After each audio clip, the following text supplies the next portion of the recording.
Hey, Robert, my man, it's so nice to have you on the show today. How are you doing?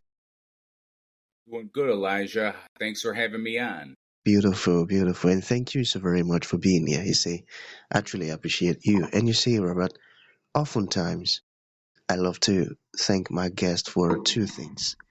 And I do this so often to the point where it has become my anthem. So, firstly, I want to say thank you so very much, Robert, for investing in yourself. You see, you are on this platform right now because you did invest that in yourself. And oftentimes, my man, I love to make reference to the amazing mango tree. Let's say some couple of months back, I was on a particular road, and just by the roadside, Rob, there was this very tall, unattractive mango tree. And I use the word unattractive because the mango tree's got no mangoes on it, and the leaves were all dry. So I just walked past it and I went my Okay. way. But you see, Robert, just recently, I was on that same road. And this time around, a lot's changed about the mango tree.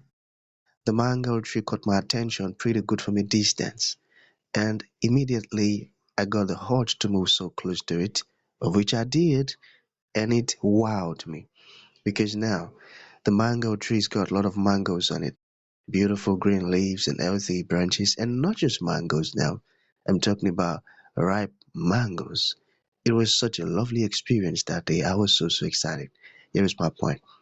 The fact that you dedicated your time, energy, and resources to becoming the amazing Rob that you are today, that alone has made it really impossible for me to skip you. And that's why you got the request for me to be on the show because I was attracted to the fruit of all that you're doing, your philosophies, your insight, the impact your work is having, how you're offering your solutions. These stuffs are beautiful. So thank you so very much for doing that to Thank you. yourself, and thank you so very much for being here. Truly appreciate you, my man. Thank you. You're very welcome. Thank you for that. Awesome, my man. So let's get started. You see, I'm quite excited to have you on the show today for some reasons. Firstly, my interest in knowledge seeking.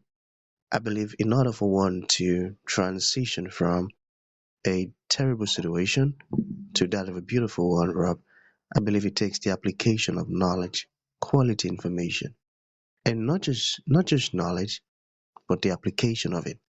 And you see, Rob, ever since I discovered that light in the Hebrew means knowledge and darkness means ignorance, I've been so keen to knowledge seeking. Why? Because I do not want to remain in the dark. So that's going to make our conversation today very, very important to me and even to the listeners. And the second reason I'm excited to have the amazing Rob on the show is for the sake of the audience. You see, Rob, we live in an age where information is as abundant as grains of sand. We've got lots of information flying out there. So these folks trust me for quality, eye-opening, and very important information, of which I am totally convinced, Rob, that our conversation is going to be insightful and impactful. So for that reason, Robert, my man, let's get started with your introduction.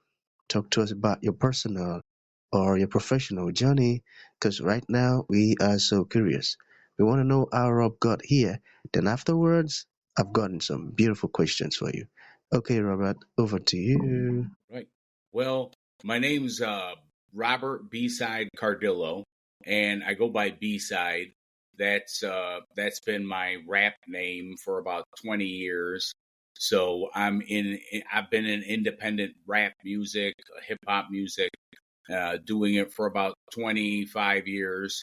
So I got started when I was just young. We started in high school, just like a little fun group together, making kind of not so serious songs. And then I just took it serious after I graduated and everything. And what happened is I got signed by this independent label with major distribution called Life or Death. They were distributed by Universal Music out in California.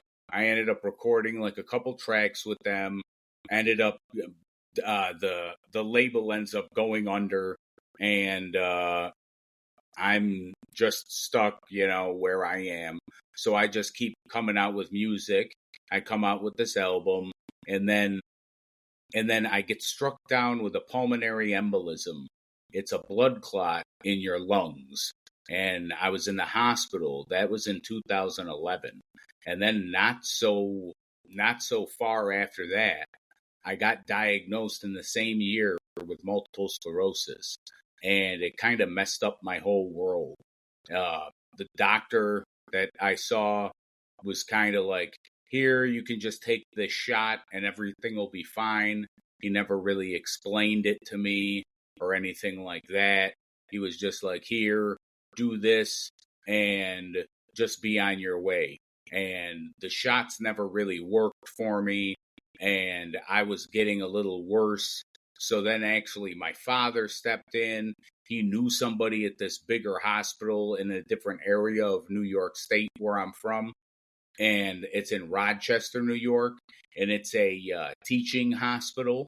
So they have a MS center there, and that's currently where I've been going to since about 2013. So, and they have my medication under control, and like now I'm in a wheelchair 24/7, and I get 24-hour a day care for me. And I literally had just wrote this book called Myelin My Shoes, and it really helped me get everything off my chest and just uh, look more positively at things and kind of reflect on my life as a musician, as somebody that didn't have MS at one point to somebody that had MS, and how I dealt with that, the mental strain of it and all that other stuff. And that is pretty much how I would introduce myself. Mm, I tell you, that's a very touching story. And one thing that stood out is, with all of the things that you went through, here you are, sharing your story with the world and offering your solutions. You see, I know of some folks who haven't even experienced quarter of what you've gone through, and they already made up their minds that it ain't never gonna work out. It's over. So when folks like that now get to listen to you, your story is definitely going to inspire them. Thank you for what you're doing. It's amazing. So there's this part I'm You're curious welcome. about. Yeah, my man. So how did you start rebuilding your life after the diagnosis? Well, after the diagnosis, I mean, I really got down about it. And like, I wasn't really taking time to make music or do shows or anything like that. And it really, I was in a real bad depression. I was in a bad relationship, and it was just really bad all the way around. And then my ex ended up breaking up with me. And after 10 years, we were engaged. And then I went to go live with my mother. And my mother started telling me that I need to start being more positive about things and look at things a little bit more differently than I was looking at them, and just look at everything more positively. And she's kind of that glass half full, you know, kind of person. So she's always going to look at the bright side of life. And so I've kind of taken that, and that's kind of how I try to live my life. I try and look more positively on things, and I try to let things just roll off my shoulders, you know, and and that's kind of how I go through life. Being positive. That's a great mom you've got. So, what kind of music do you sing? I mean, what message do you hope people hear in your songs? Well, it all depends because my songs are different. The type of music that I'm into is called the wicked underground. It is it consists of people that talk about everything from love to death. It is something that people have told me changes their life and helps them through hard times. And I've gotten messages like that. And sometimes for songs that I don't necessarily make with a message behind it, but people, once I put a song out, it's for you to interpret. You can make your own opinions about it and what it's about, you know. So I really I really try and just be like honest with everything when I come out with my stuff. I try and be like as real as I can be, like with my storytelling. That's beautiful. That's beautiful. So, what do people get wrong about disability and music? Well, I think that there aren't many disabled people that are in music, especially rap music. I know that there's one guy, Master Ace. He's an old school hip hop guy, and he has multiple sclerosis, but he's not as bad as me. He's not in a wheelchair, but I know like he made a song about it and stuff, so that's cool. But yeah, it's definitely a weird situation sometimes because people look at me and they think maybe you're just all right, you're just faking it. You're not you're not really in pain. Why are you in a wheelchair? You don't look like you're messed up. And that's a stigma that I think people really need to stop having for people. If you're in a wheelchair, you're disabled, there's a reason why you're disabled. So that's kind of how I look at it. That's so true. That's so true. Okay, so what has 25 years in underground hip hop taught you? I guess what it's taught me is to always watch my back when it comes down to business. You know, I don't I don't trust too many people in business, and the music industry has made me skeptical about a lot of people. I don't take everything that everybody says at face value when it comes down to business stuff. When somebody says, "Oh, I'll promote your Spotify or I'll promote your Instagram, I'll do this, I'll do that." Well, guess what? Most of the time it's not real.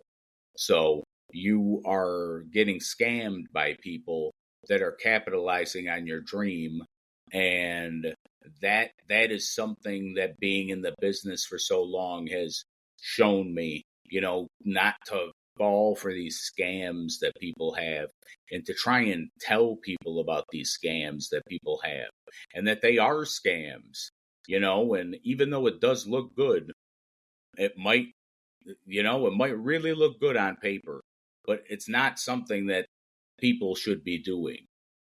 Now I'm so sure a lot of artists will have been a victim of that. Yep.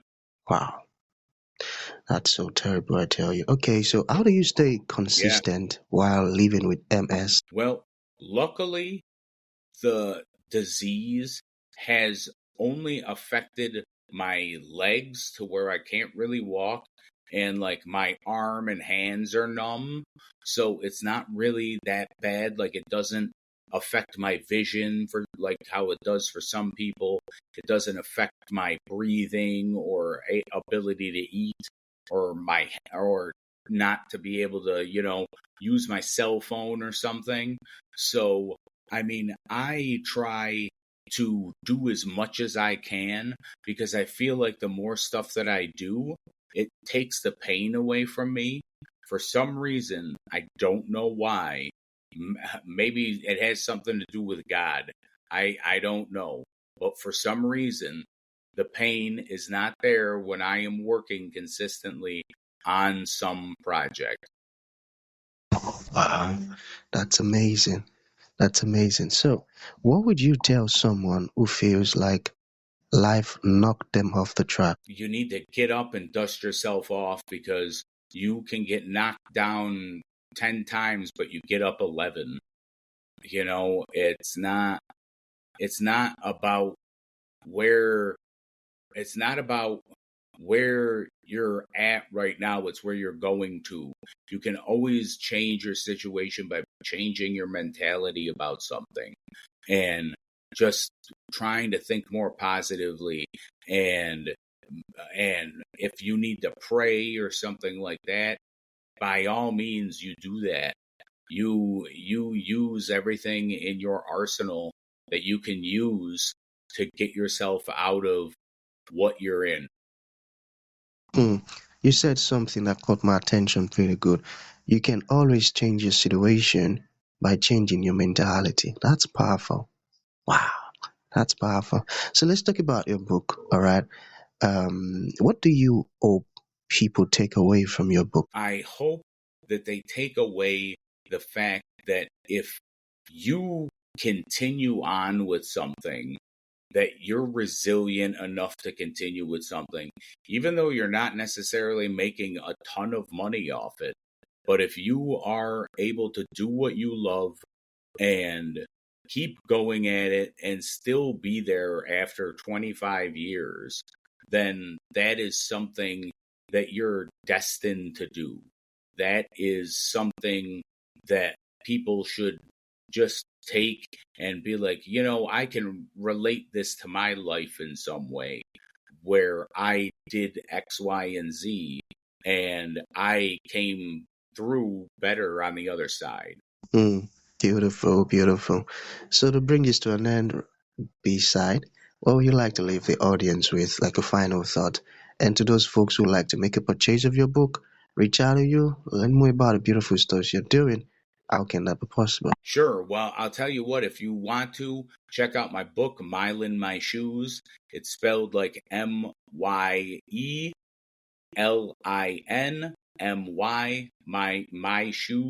MyShoes.com. And you can go on Amazon and purchase it. It's available in paperback, Kindle, and Audible. I read it. So it's out there for purchase, and you can just search it up. It comes up on Google, it comes up on Amazon, and you can go right to the website too. And there's all kinds of stuff. I made a soundtrack to it and everything. That's a beautiful one. So any final thoughts? No, just thank you so much for having me on. It's been a pleasure.